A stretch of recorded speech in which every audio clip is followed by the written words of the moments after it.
Well, welcome back to the Colorblind Architect Podcast. I'm your host, David Clayton, and this morning I'm back in the car. I'm in a commute, and you know what?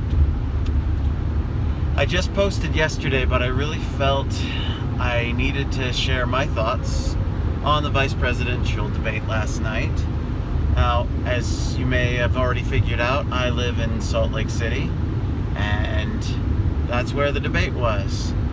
Fortunately, I was far enough away from the University of Utah campus, so I did not have to worry about the traffic.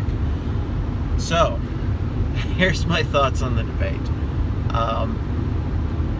I thought it was actually a much better debate than what the presidential debate was. It was so much more calm, and it was so much more civil. That right there was so much better. And I thought the moderator, she was okay. I think she did about as good as she could have in terms of her actual role as moderator. As for the questions, her questions were deplorable because they were more like statements than questions. They were definitely leading questions. They were questions that had a political opinion baked into them, aimed at trying to make it look like Kamala Harris is great and Mike Pence is horrible. And frankly, I didn't like it. So come to the actual debate performance by the candidates. I think as it started out, I think at the beginning I was a little bit worried there, the first couple responses, because it felt a little bit like Mike Pence was being a little bit too soft and easy. It felt like Kamala was winning points. And then got to the economy, the questions about the economy, and that's when Pence really started opening it up and just driving the point home that Biden-Harris would be a horrible disaster, especially when he pointed out that Biden has already promised day one to end the Trump tax cuts. Well, let's face it, you end those Trump tax cuts.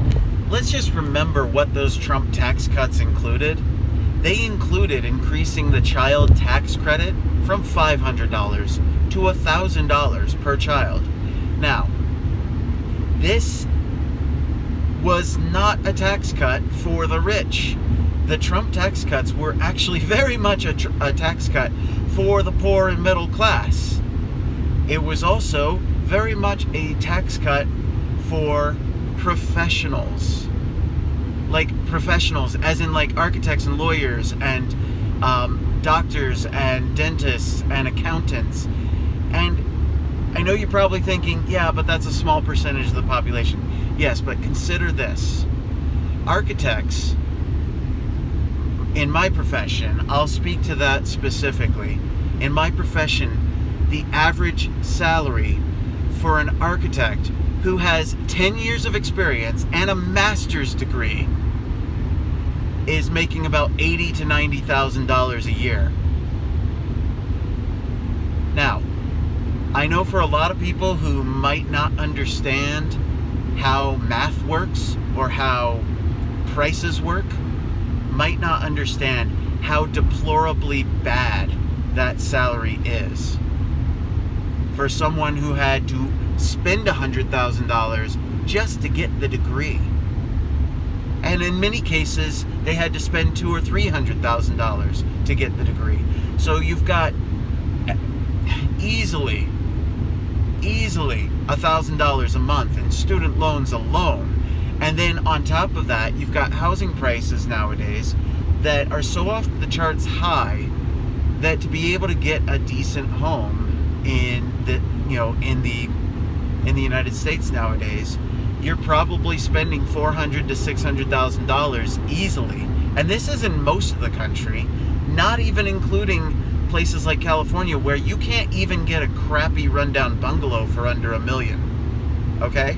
So let's talk about what that tax cut did specifically for professionals. First off, it raised the limit on what was considered, low, moderate income, right? Which basically gave a tax cut to basically anybody who was making less money overall. The other factor was there was a lot more exemptions for business expenses for architects and lawyers and accountants. Now, remember, a lot of professionals like that are sole practitioners. They don't work in a corporation. Like, for the past 10 years, I've been working primarily as a sole practitioner. It was only this year that I got a job working for a developer on a salaried position. And I'll tell you right now, you can pull in easily in an architecture business. You can easily pull in $400,000 or $500,000 in revenue, gross revenue for the year, and still only make about $60,000, $70,000 of actual earned income. As in, that's what your take-home pay, because there's so many business expenses, insurance, and consultants, and consulting engineers that you have to pay, and everything else, that there's no way that you're going to be making a decent living unless you're pulling in a sizable revenue. And so those tax cuts directly benefited people like me. Now, add to that anybody with kids, their child tax credit doubled. Okay? So in my case, I've got 5 kids. That meant my child tax credit went from $2,500 under the Obama administration. Then under the Trump tax cuts, my child tax credit that I would get back for my 5 kids went from $2,500 to $5,000. That's $2,500 less that I have to worry about paying in taxes a year, so that I can pay for all the things that my kids need, so that I can raise them up righteously, give them a good education, provide them the quality of life that they need so that they can be good, productive members of society. Which, by the way, that's the whole reason why the child tax credit exists. So, Biden wants to completely take away the Trump tax cuts, claiming that it was a big, huge tax cut for the rich. And he wants to abolish this day one. So that means my taxes double just on the child tax credit alone with Obama. With Biden. So I've got a very selfish reason to be very, very opposed to Joe Biden. Now, let's take it to the next point. The economy in general. Do we really think that with Biden, the economy is going to be all that much better? Heck no. How is it going to be better when you're going to be raising taxes and increasing regulation and saying stuff like ending fossil fuels? And by the way, I know he's backtracked on that. During the first presidential debate, Joe Biden tried to claim that he wasn't going to ban fracking, that he wasn't going to abolish fossil fuels. Well, that may come as a surprise to all your supporters, Mr. Vice President Biden, because you've been telling them throughout the primaries to get elected in the primaries to the Democratic ticket. You promised them that you were going to end fossil fuels and end fracking. Now, to be clear, I'm actually somebody who really wants to get as much off of fossil fuels as we can. However, there's a lot of reasons why we still need fossil fuels. outside of the fact that we need them for our cars. Um, Take, for example, heating. Natural gas is by far the most efficient and affordable way to heat a home. That's not just the gas companies talking. That is actual science. I've done the analysis. I've seen the numbers. If you try to switch to pure electric heating, guess what? Your numbers are going to go off the charts expensive for how much it's going to cost. Cars, electric cars are great. I love Teslas, okay? I would love to own a Tesla myself. However, unless you own solar panels with a battery backup system on your home, when you shift enough of the American population over to electric vehicles, you're going to have huge increases in the cost per kilowatt hour for the electricity. So do you really think that that's not going to cause the price of electric recharging to come very much in line with where gasoline is? You've got to get the energy from somewhere. And by the way, where's that coming from? Where's the energy for that electricity coming from?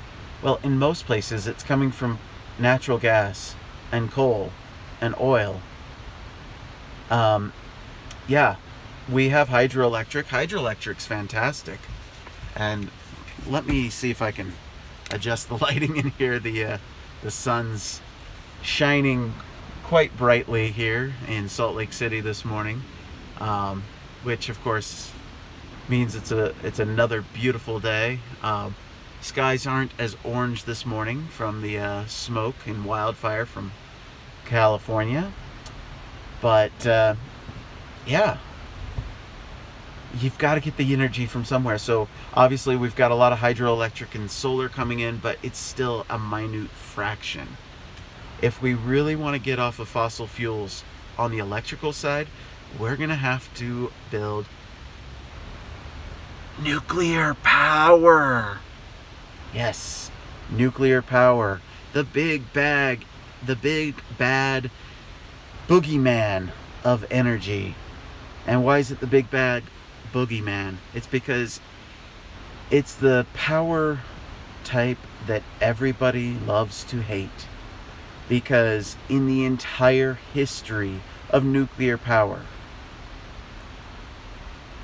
there have been less than 200 deaths directly related to nuclear power. And, by the way, the vast majority of those were from Chernobyl. It's got an incredibly safe record. Nuclear power is a wonderful thing. So you'd have to engage in nuclear power to be able to get the baseline power production up in this country in a carbon-free fashion, okay? Because that's what nuclear power does. It's a carbon-free power source that we could implement easily and have all the power we need and get a tremendous amount of our energy production off of fossil fuels. But the Democrats don't want to talk about that. Joe Biden doesn't want to talk about that. Do you really think that if you vote for Joe Biden, we're going to be getting nuclear power, which would actually solve a lot of the global climate change issues? No. He's just going to give the lip service to getting rid of fossil fuels, but then what is he going to do? He's just going to change the fleet average requirements for vehicles, lower those down. So basically what it's going to happen is you're going to end up with companies like Chrysler, again, paying hundreds of millions of dollars to a company like Tesla to basically buy credits so that Chrysler can keep producing really high polluting, Ram trucks when compared to a Tesla vehicle, right? And so that's how they balance it out, is through these exchange credits. So it's not going to actually help. What's actually helped, and this is something that Mike Pence brought up during the debate, which I thought was very helpful. He pointed out that Since we got out of the Paris Climate Accord, thanks to President Trump, which, by the way, that was a horrible, horrible accord, because it put all the onus on the United States and places like England and Germany to cut our emissions, but gave China a pass. It said, oh, China, you're still developing. China, it's okay. You can keep polluting really heavily. And my thought is, do you want to save the environment or do you not? Is this all just a political football? If it's a political football, then I understand your choice. But if you actually want to help the environment, we need to hold China as accountable to global climate agreements, global pollution agreements, as we hold every other country. Every country needs to be held to the same high standards. Don't give me this crap about, oh, but they're poor, they're developing. Yeah, and you know what? That's okay, because solar panels are actually less expensive than coal now. It's not that big of a deal. Hold them to the same standard. But here's the thing. Without the Paris Climate Accord, America has actually reduced carbon emissions by factors well above what every other country has done, including all the countries that are on the Paris Climate Accord. So they're all signed on to the Paris Climate Accord. They're actually contractually bound. These countries like France and Germany and England, they're contractually bound to that Paris Climate Accord to improve their carbon emissions. We're not, and yet we're cutting our carbon emissions far beyond. And how are we doing it? We're not doing it through government regulation. We're doing it through innovation. And see, that's the thing. The free market is a wonderful opportunity. We can actually save the environment while also getting rich. Think about that. It's a wonderful opportunity. We've got the technology, and we're advancing that technology thanks to all the innovation that keeps occurring because of the free market system.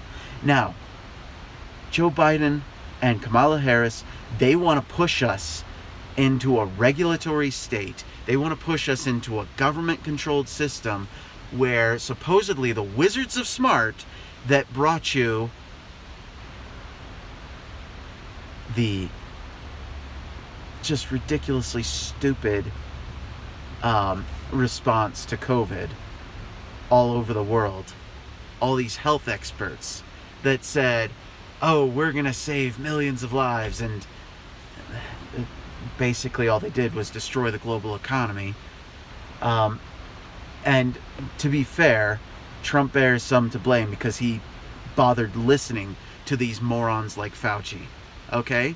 These so-called wizards of smart who somehow we're supposed to listen to them because they're wearing a white lab coat. They're smart. They're experts. Well, let me tell you something about experts. As an architect, I am an expert in my field. Okay? My narrow field of study, I am an expert. Now, am I an expert in epidemiology? No. Now, do I have an opinion on epidemiology? Of course I do, because I've been alive in 2020. So, I mean, we're going to sit there and listen to the experts. The same kind of experts that under the Chinese communist system, which is essentially what the Democrats are trying to push us towards. They're trying to push us towards this expert government. You know, the idea that you've got these pointy-head intellectuals who control the levers of power within the bureaucracy in order to make sure that we make the right choices. Okay, well, then let's look at that right now. Right now, China is claiming that they're going to have a bumper crop this fall. Okay. That's kind of a weird thing to try to claim, especially since they've had the worst flooding in 100 years. And most of their crops were destroyed by the floods. It's kind of a interesting thing to try to claim that. But if you understand how the famines in Maoist communist China happened in the 1950s and 60s, here's how it happened. They had centralized the power structure. They had centralized the farming, and you had local bureaucrats that had to report to mid-tier bureaucrats. They had to report to higher-tier bureaucrats on up all the way to Beijing.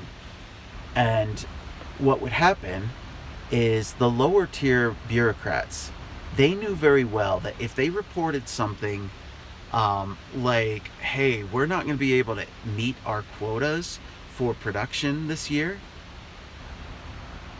they're going to be executed or thrown into a gulag. They are not going to be long for this earth. So, obviously, what happens? All these bureaucrats, they report, oh yeah, it's going to be a bumper crop. It's going to be great. We've got excess. We went well above. We did great. And compound that by every low-tier bureaucrat is all reporting up the chain of command that they're having better than expected results. They report on up the chain, and it gets all the way to Beijing, and here Mao Zedong, he's sitting there thinking, yeah, communism. Man, I'm so glad that I killed millions of people to bring about this communist system, because man, look at this. This is definitely better than capitalism, because we've got all this grain being produced. The thing was, it was a lie. It was actually way less than the quotas. And the quotas were already low. And so what happens? Millions of people starve to death. Historians estimate that there was probably around 50 million Chinese people who starved to death during these famines. And these famines happened because of communism, because of a system that centralizes power to the point where everybody is scared to tell the truth, and everybody lies and claims that things are better than they are so as to get a promotion. Do you really want that coming to the United States? I say, hell no. The free market is flawed, yes, but it is the best damn system that we have. And in this election, we are facing a very dangerous circumstance where if we allow Joe Biden, who, by the way, is very much in bed with the Chinese Communist Party, I mean, just look at the money that Hunter Biden received. Do you really think that Joe Biden didn't also benefit from the Chinese Communist Party padding his bank account through his son? Come on. Be real. Now, I know that's a conspiracy theory. I know. But I'm sorry, I'm looking at the facts as reported, and I'm putting 2 and 2 together, and by the way, it equals 5, not if you're in Biden's America. It equals 4 if you're in reality. So, there you go. We're in a very important election cycle. We need to re-elect Donald Trump and Mike Pence as vice president. I've said plenty of times that Donald Trump, he can be a despicable person sometimes. Sometimes it makes me cringe, some of the crap that he says. But you know, and Again, I voted against him in 2016. But his record on the economy, his record with foreign policy, his record with actually respecting all life. Okay? He's been the most pro-life president of our modern history. It boggles the mind. These so-called Christian candidates, the ones that portray themselves as being all Christian, they're not doing anything to stop the horrible slaughter of babies in the form of abortion. And I get it, that's not an issue that is very popular. It's a very controversial topic. But I'm sorry, all lives matter. You can sit there and tell me Black Lives Matter, but if you're going to support an organization like Planned Parenthood that was founded by Margaret Sanger, she was a eugenicist who was very, very opposed to the continuation of the black race. Okay? Margaret Sanger, if you actually read a lot of her quotes, she was very anti-black. And that legacy lives on, because where are most of the Planned Parenthood clinics? They are in black neighborhoods. So if you want to say that Black Lives Matter, then you better say that all lives matter, because all lives do matter.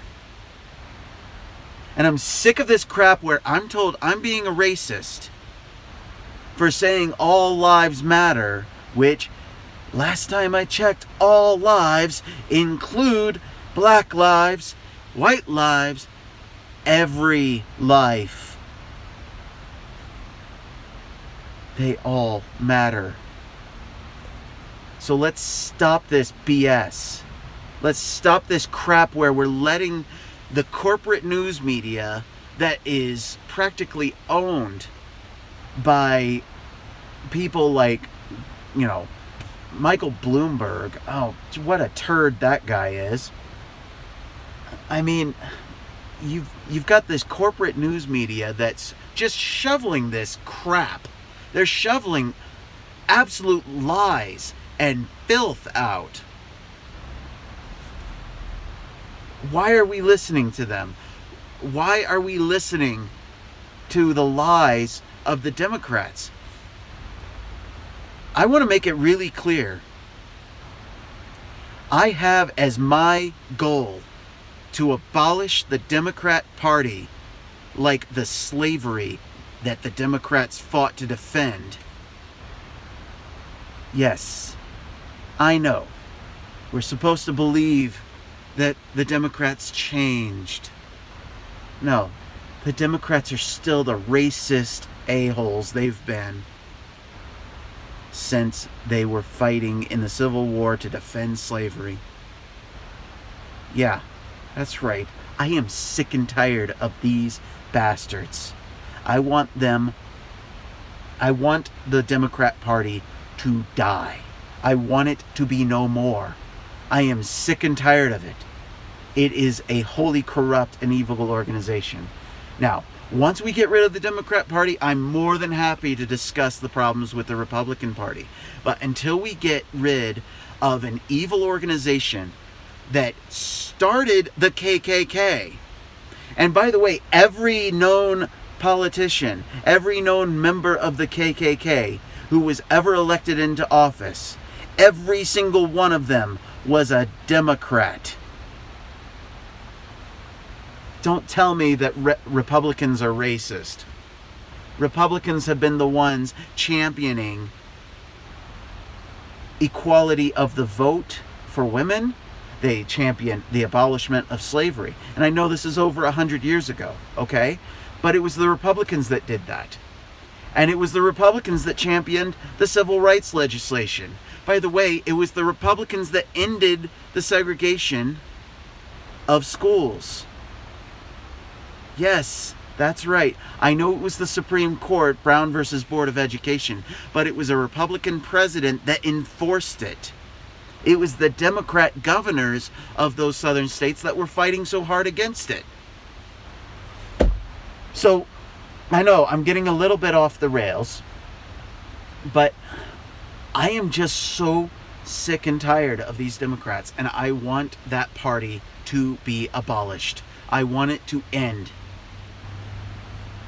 Kamala Harris was lying repeatedly throughout that debate. Fortunately, Mike Pence did correct her on quite a few items. Unfortunately, a lot of her lies got through because if you haven't noticed, Mike Pence is a very boring, slow-speaking man. I have to say I love him for that because he's so boring, and you know, it almost makes me just smile just thinking how much it must drive the Democrats nuts that he's winning. Mike Pence is actually a really great guy from what I can tell, and I like what I see of him. Yeah, dry and boring as all get out, but you know what? We've already got the crazy, wild-haired man in Donald Trump, okay? It's nice to have that balance of Mike Pence, of the really straight, balanced, just, and by straight, I mean straight as a board, like really rigid, you know? It's nice to have him really providing the policies and the stability, the calmness to the administration, and I think that's why the Trump-Pence administration actually does pretty well, because you've got Donald Trump, who he's kind of like all over the place. He kind of he's a bit chaotic, but the nice thing about it is Donald Trump, he's like the loud screaming child that's saying blah, blah, blah, blah, blah, over here, and he's keeping the news media's attention over here. Oh, look at me, look at me, look at me. All the while Mike Pence is over here getting the work done quietly in the background, and because he's so boring and Donald Trump's so interesting, that we end up actually getting a lot of really good things done in this country because of Mike Pence having Donald Trump playing pickman or running distraction. So,